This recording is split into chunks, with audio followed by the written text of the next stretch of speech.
بسم اللہ الرحمن الرحیم۔ السلام علیکم۔ میں Haq Nawaz Khan, chief organiser Jammu Kashmir liberation front, آپ سے مخاطب ہوں۔ آج 8 فروری 2020 ہے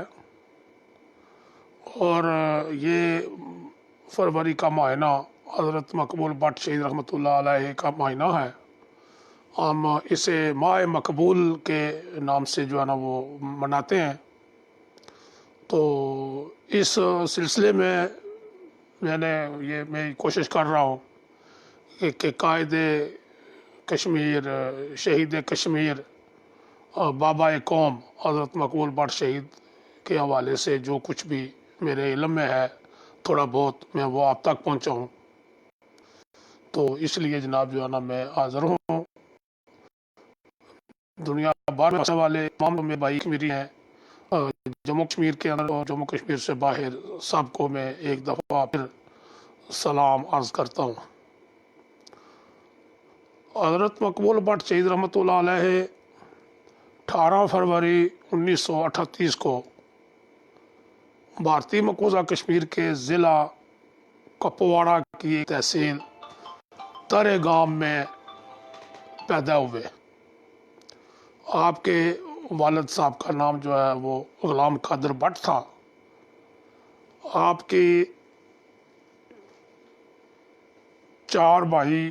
اور 3 بہنیں تھیں۔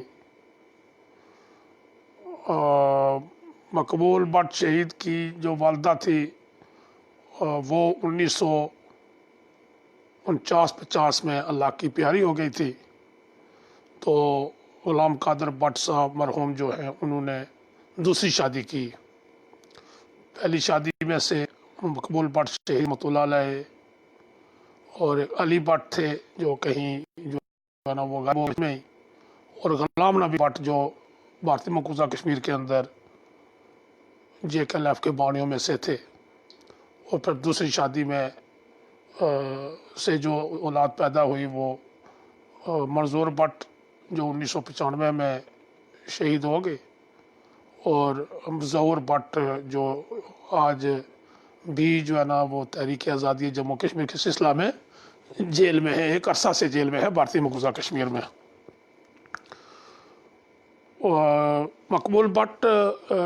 نے جو ابتدائی تعلیم ہے وہ اپنے تعلیم جو ہے وہ اپنے پرائمری اسکول جو ترے گاؤں ہے وہاں سے حاصل کی، اور میٹرک بھی گورنمنٹ ہائی اسکول ترے گام سے پاس کیا۔ سینٹ جوزف کالج بارہمولہ سے BA کی ڈگری حاصل کی۔ 1958 میں مقبول بٹ بھارتی مقبوضہ کشمیر سے اپنے چچا عبدالعزیز کے ہمراہ ہجرت کر کے تو پاکستان کے زیر انتظام جو کشمیر ہے اس میں داخل ہوئے۔ ہجرت کی وجہ بنیادی یہ تھی کہ وہاں پہ اس وقت معاذرہ شماری کے پلیٹ فارم سے شیخ عبداللہ صاحب اور افضل بیگ صاحب کے مطلب کی قیادت میں وہاں ایک بھارت کے خلاف ایک بڑی تحریک چل رہی تھی، اور اس تحریک میں بحیثیت اسٹوڈنٹ مقبول بٹ اپنا کردار ادا کر رہے تھے۔ تو وہاں پہ جو ہے نا جلسے جلوسوں میں جو ہے نا مقبول بٹ شامل ہوتے تھے، اور وہاں ان کا جو کردار وہ نمایاں ہوتا تھا، اس لحاظ سے ان کے خلاف وہاں پہ جو ہے نا یہ پولیس کو مطلوب تھے۔ اور مقبول بٹ یہ سمجھتے تھے کہ میں تحریک آزادی کے لیے اس وقت کی سوچ کے مطابق کہ میں آزاد علاقے میں جا کے تو میں جو ہے وہ زیادہ بہتر طریقے سے کام کر سکتا ہوں۔ تو انہوں نے اپنے چچا عبدالعزیز جو ان کے ہمراہ ہجرت کی، اور جب وہ مظفر آباد پہنچے تو مظفر آباد میں ان کو گرفتار کر لیا گیا۔ گرفتار اس لیے کیا کہ چونکہ جو بھی پار سے لوگ آتے ہیں بھارتی مقبوضہ کشمیر سے ادھر، ان کو انڈیا کا مخبر سمجھا جاتا ہے، اور جو لوگ ادھر سے ادھر جاتے ہیں تو ان کو پاکستان کا مخبر سمجھا جاتا ہے۔ یہ 72 سال سے یہ سلسلہ ابھی تک جاری ہے۔ تو مقبول بٹ اور ان کے چچا جو گرفتار ہوئے تو ان کو اس وقت اس کا بڑا دھچکا لگا، چونکہ ان کے وہم و گمان میں بھی نہیں تھا کہ جس پاکستان کو وہ اپنا قبلہ سمجھتے ہیں، تو جس کے اوپر اتنا جو ہے نا وہ دار و مدار رکھتے ہیں، سمجھتے ہیں تحریک آزادی کشمیر کے حوالے سے، تو اس کا یہ اثر ہے کہ انہوں نے گرفتار کر کے ان کو زد و کوب بھی کیا، ان کے چچا کو بھی۔ تو بہرحال کچھ عرصہ کے بعد جو ہے نا وہ ان کو چھوڑ دیا گیا۔ تو چھوڑنے کے یہاں جو شناخت وغیرہ ہوئی ان کی، تو چونکہ کچھ لوگ تھے ان کے واقف کار، تو میں مقصد چونکہ چاہتا ہوں کہ میں آگے بڑھتا جاؤں، میں چونکہ اگر ہر معاملے کے پیچھے پڑوں گا تو پھر تھوڑا واقعات لمبے ہو جائیں گے۔ تو مقبول بٹ جب رہا ہوئے مظفر آباد سے، تو اس کے بعد پھر انہوں نے پشاور میں جو ہے نا وہ رہائش اختیار کی۔ پہلے انہوں نے ٹرائی کی لاہور میں داخلہ لینے کی اور دوسری جگہوں پہ، لیکن نہیں ملا، تو کرتے کرتے بڑا یہ پھر پشاور میں جا کے تو اپنے چچا کے ساتھ وہاں آباد ہو گئے۔ تو وہاں سے مقبول بٹ شہید رحمۃ اللہ علیہ نے پشاور یونیورسٹی سے ایم اے اردو اور LLB کی جو ڈگری ہے وہ حاصل کی، اور وہاں ہی پیشہ جو صحافت کا پیشہ اختیار کیا پشاور میں، اور روزنامہ انجام جو ہے نا پشاور سے منسلک ہوئے۔ یہ جو ہے نا ان کی جو ہے نا یعنی یہاں تک کی ایک داستان ہے۔ تحریک آزادی کے حوالے سے چونکہ یہ جو یہ خطہ ہے، اس میں اس وقت تھوڑی بہت جو ہے وہ آواز اٹھ رہی تھی اکا دکا، تو اس کے تناظر میں یہ جہاں کہیں کراچی سے آواز اٹھتی تھی، یا کہیں لاہور سے، یا کہیں میرپور سے، یا کہیں مظفر آباد سے، تو پھر یہ دوست ایک دوسرے کو اس وقت جو ہے وہ تلاش کرتے تھے۔ آج کا زمانہ تو نہیں تھا آج کی طرح، تو اس وقت مقبول بٹ جو ہے نا وہ اور امان اللہ خان صاحب اور عبدالخالق انصاری صاحب، یہ سعید شاہنازکی صاحب، اللہ پاک، امان اللہ خان صاحب، پشاور میں ولر کے جو ہوتے تھے جو ہے نا مجید امجد بٹ صاحب، اور اسی طرح جو ہے نا انصاف کے جو پنڈی والے ہوتے تھے میر عبدالعزیز صاحب، یہ اس طرح کے بہت سارے جو ہمارے بزرگان تھے، جو ہمارے یعنی رہنما تھے، جو ہمارے راہبر تھے اس وقت تحریک کے، یہ سارے اکٹھے ہوئے، اور انہوں نے اکٹھے ہو کے تو جموں کشمیر کی قومی آزادی کی جو سب سے پہلی تنظیم قائم کی، وہ مادرہ شماری 4 اپریل 1965 کو۔ تو اس وقت چونکہ دنیا پہ تحریکیں چل رہی تھی، ویتنام کی تحریک بڑے عروج پر تھی، فلسطین کی تحریک بھی اس وقت اپنے انداز میں چل رہی تھی، الجزائر کی تحریک بھی چل رہی تھی، تو اس طرح کی تحریکیں جو ہے نا وہ ظاہر ہے جو آدمی جس کا مائنڈ سیٹ جو ہے نا وہ تحریکی ہو، جس کا عزم تحریکی ہو، یا جس کے ایمان میں تحریک رچی بسی ہو، تو وہ پھر کہیں نہ کہیں سے وہ اس کو تلاش جاری جاتی ہے کہ کوئی چیز اس کو ملے جو ہے نا اپنانے کے لیے۔ تو پھر ان تحریکوں سے متاثر ہو کے تو مقبول بٹ شہید نے یہ کہا یارانا یہ ایک پروگرام بنایا کہ مادرہ شماری چونکہ ہماری ایک سیاسی تنظیم ہے، تو ہم ایک عسکری جدوجہد جب تک نہیں کریں گے تب تک جو ہے نا ہم آگے نہیں بڑھ سکتے۔ یہ ان کی سوچ تھی، یہ ان فلسفہ تھا تحریک کا۔ تو بہرحال 13 اگست 1965 کو NLF نیشنل لبریشن فرنٹ جو ہے وہ ایک یعنی عسکری ونگ انہوں نے قائم کیا، جس میں میر عبدالقیوم صاحب تھے، میر عبدالمنان صاحب تھے، امان اللہ خان صاحب تھے، اور میجر امان اللہ خان صاحب ایک ہیں وہ بھی تھے، اور بٹ صاحب جو ہے نا وہ اس کے جو ہے نا وہ راہبر تھے اس مسلح ونگ کے۔ اسی مطلب جو ہے نا وہ NLF کی جو ہے نا یہ جو عسکری گروپ تھا، مسلح ونگ کا جو گروپ تھا، گوریلا جنگ کے لیے جو تیاری کے لیے والے سے بنا تھا، تو اسی کی کیا مطلب بنیاد پہ مقبول بٹ 1966 میں جون 1966 میں بھارتی مقبوضہ کشمیر میں داخل ہوئے۔ ان کے ساتھ جو ہے وہ اورنگزیب تھے، ایک نوجوان تھے، اسٹوڈنٹ تھے، جو استور سے جن کا تعلق تھا، لیکن وہ پشاور میں رہتے تھے، ان کے والد پشاور میں تھے، تو وہاں سے جو ہے نا اورنگزیب ان کے ساتھ گئے، اور مظفر آباد سے جو ہے نا وہ صوبدار کالا خان تھے۔ تو یہ سوپور جا کے مقبول بٹ جو ہے نا وہ 3 ماہ انہوں نے کام کیا، اور وہاں پہ لوگوں کو تحریک آزادی کے لیے وہاں تیار کیا۔ وہ واپس آ رہے تھے، ان کی مخبری ہو گئی، اور مخبری میں چھاپا پڑا، اور پھر صاف ظاہر ہے کہ وہاں جب جو ہے نا وہ فائٹ شروع ہو گئی تو فائٹ میں اورنگزیب شہید ہو گئے، اللہ کے پیارے ہو گئے، اور گویا کہ اس تحریک آزادی کے جو پہلے جو شہید ہیں اس قومی آزادی کی تحریک کے جو پہلے وہ اورنگزیب ہیں جن کا تعلق گلگت سے تھا، اور ان کی فائرنگ سے جو ہے نا وہ ایک امر چند نام کا ایک حوالدار جو ہے وہ مارا گیا، اور مقبول بٹ جو ہے وہ گرفتار ہو گئے، اور ان کے ساتھی بھی گرفتار ہو گئے، اور کالا خان بھی تھے اور میر احمد صاحب بھی تھے، تو وہ گرفتار ہو گئے۔ تو بڑا کیس چلا، اور اس کیس میں امر چند کے قتل کا کیس چلا، اور اس کیس میں مقبول بٹ کو پھانسی کی سزا ہو گئی، میر احمد صاحب کو بھی اور صفدر کالا کو عمر قید کی سزا ہو گئی۔ تو بہرحال اس میں پھر دسمبر 1968 میں مقبول بٹ نے اور حضرت مقبول بٹ رحمۃ اللہ علیہ نے جیل میں جو ہے نا وہ سرنگ کے ذریعے وہ فرار ہو کے تو پھر اس خطے میں پہنچ آئے واپس، اور یہاں جب پہنچے 23 دسمبر 1968 کو، تو 25 دسمبر 1968 کو انہیں پھر گرفتار کر لیا گیا یہاں، اور پھر معاذ شماری بھی اس وقت موجود تھی، اور تنظیم چونکہ آلریڈی موجود تھی، تو پھر یعنی یہاں پہ سے جلوس ہوئے، مظاہرے ہوئے جو اس وقت کی حیثیت تھی، تو اس کے نتیجے میں پھر مارچ 1969 میں مقبول بٹ اور ان کے ساتھیوں کو رہا کیا گیا۔ اور یہ ایک بڑا آپ کہہ سکتے ہیں کہ تکلیف دہ ہمارے کے لیے کہ وہاں جو ہے نا وہ جب گئے تھے تو پاکستان کا الزام تھا،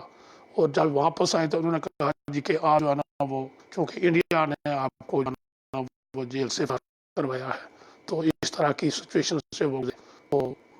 اس کے بعد 1969 میں مقبول بٹ جو ہے وہ بہادر شماری کے صدر منتخب ہوئے،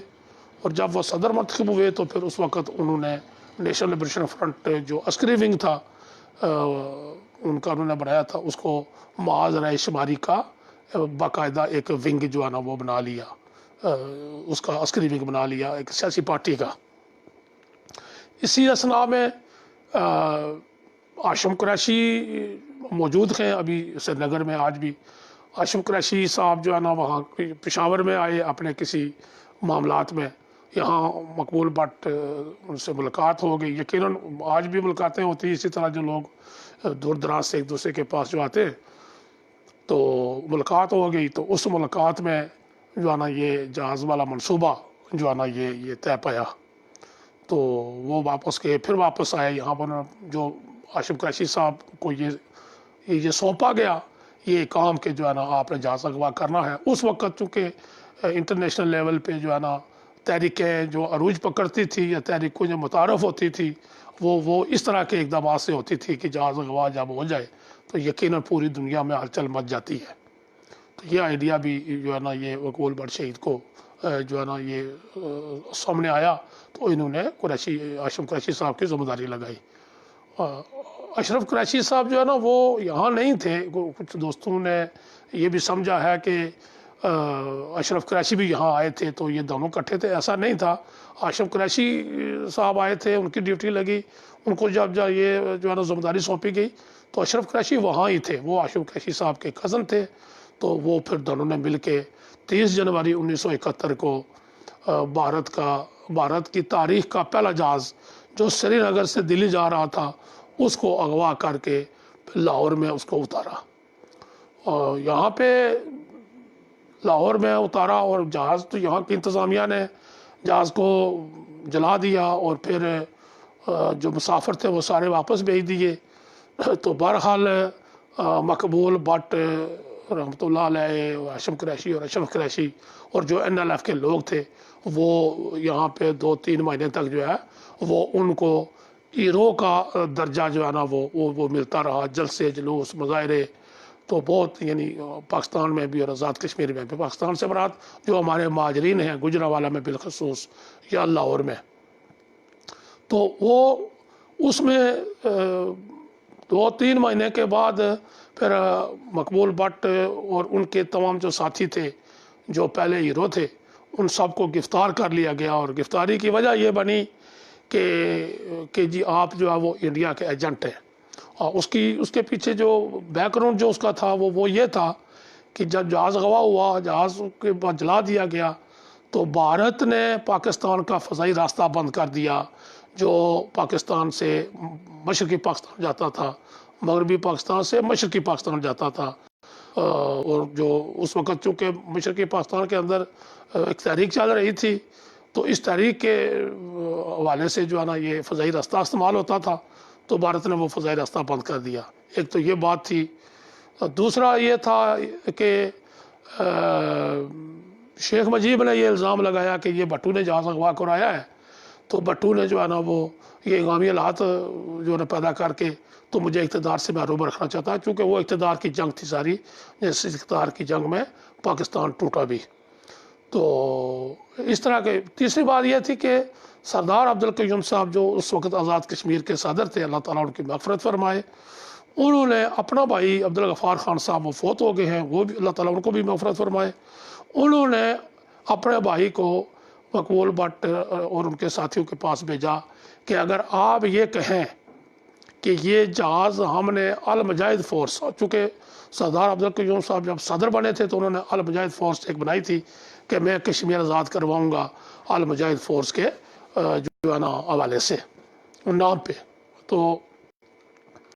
اور صاحب جو ہے نا یہ پیشکش لے کر گئے کہ میں جو ہے وہ کہ آپ مقبول بٹ شہید کو کہا گیا کہ اگر آپ یہ کہیں کہ یہ جہاز ہم نے المجاہد فورس کے پلیٹ فارم سے جو ہے نا وہ اغوا کیا ہے، تو صاحب ذرا بہت ساری پیشکشیں تھیں اس وقت کی، جو پیشکشیں جو دی جاتی ہیں حکمرانوں کی طرف سے، تو انہوں نے انکار کر دیا تھا جی کہ ایسا بالکل نہیں ہے، یہ جہاز مقبول بٹ شہید کے کہنے پہ اغوا ہوا، اس کے ہدایت پر اغوا ہوا، اور NLF کے پلیٹ فارم سے اغوا ہوا ہے. تو ایک یہ بھی بات تھی. یہ تینوں چیزیں مل کے یعنی بنگلہ دیش وہ راستہ فضائی راستہ بند ہونا، اور پھر شیخ مجیب کا الزام کہ جہاز اغوا کر کے ہنگامی حالات پیدا کیے جا رہے ہیں، اور پھر سردار قیوم صاحب کے جو آفر تھی اور جو اس کا انکار ہوا، یہ مل کے تو پھر ایک نیا پلان تیار ہوا کہ یہ جی انڈیا کے ایجنٹ ہیں، یہ جہاز اغوا ہوا ہے، یہ اشرف قریشی نے کیا ہے، اور اشرف قریشی نے، اور چونکہ مقبول بٹ شہید نے کی ہدایت پر ہوا ہے، تو پھر اس کے نتیجے میں پھر یہ سارے جتنے بھی ہمارے قومی ہیرو تھے یہ سارے گرفتار ہو گئے. اس وقت تو پھر تقریباً کوئی 100 سے زائد لوگ گرفتار ہوئے، جس کا کوئی نام چلتا تھا خود مختار کشمیر کے بارے سے معاذہ شماری تھی اس وقت، یا NLF تھی. تو بہرحال کرتے کرتے پھر یہ 6 لوگوں کے خلاف جو ہے وہ یعنی انڈیا کے ساتھ ساز باز کر کے، اور ایک نور العرفین کمیشن بنا تھا، اس کمیشن کی رپورٹ بھی تھی اس طرح کی. تو اس میں یہ تھا کہ پھر ان پر مقدمہ چلا کہ آپ انڈیا کے ایجنٹ ہیں، اور وہ جو 1.5 سال مقدمہ چلا اس میں جو ظلم و ستم ہوئے وہ ایک الگ تاریخ ہے. تو اس میں بہرحال پاکستان کی سپریم کورٹ نے جو ہے نا یہ پاکستان کی سپریم کورٹ نے تاریخ دیکھنا چاہتا ہوں جی، ہاں 17 مئی 1973 کو، یعنی پاکستان کی سپریم کورٹ نے 17 مئی 1973 کو فیصلہ دیا، جس فیصلے میں مقبول بٹ شہید اور ان کے تمام ساتھی سوائے ہاشم قریشی صاحب، ان سب کو جو ہے وہ محب وطن قرار دیا اور حریت پسند قرار دیا، اور ان کو بری کر دیا، اور ہاشم قریشی صاحب کو باوجود 14 سال کی جو ہے نا وہ قید سنائی گئی. اور یہ جب باہر نکلے، جب یہ بری ہوئے، تو جو ظلم و ستم ہوا وہ ایک الگ داستان ہے، وہ دیوانوں پہ کیا گزری. سید اسد صاحب نے جو ایک کتاب مرتب کی ہے تو وہ بھی پڑھ کے لائق ہے، وہ پڑھیں، جن دوستوں کو جو ہے نا یہ شک و شبہ ہے وہ پڑھ سکتے ہیں. تو جب یہ باہر پھر آئے 1974 میں، پھر معاذہ شماری کا ایک جو ہے نا وہ معاذہ شماری کا ہوا، کیا کہتے ہیں، کنونشن ہوا میرپور میں، جس میں یہ فاروق عبداللہ آج جو جیل میں ہیں بھارتی مقبوضہ کشمیر کے اندر نظر بند ہیں بیٹے سمیت، تو جو ساری زندگی ہندوستان کے کلمے پڑھتے رہے، تو اس کے پاداش میں نظر بند ہیں آج. تو وہ فاروق عبداللہ بھی میرپور کے اس پروگرام میں 1974 میں انگلینڈ سے براہ راست یہاں آئے تھے. تو 1976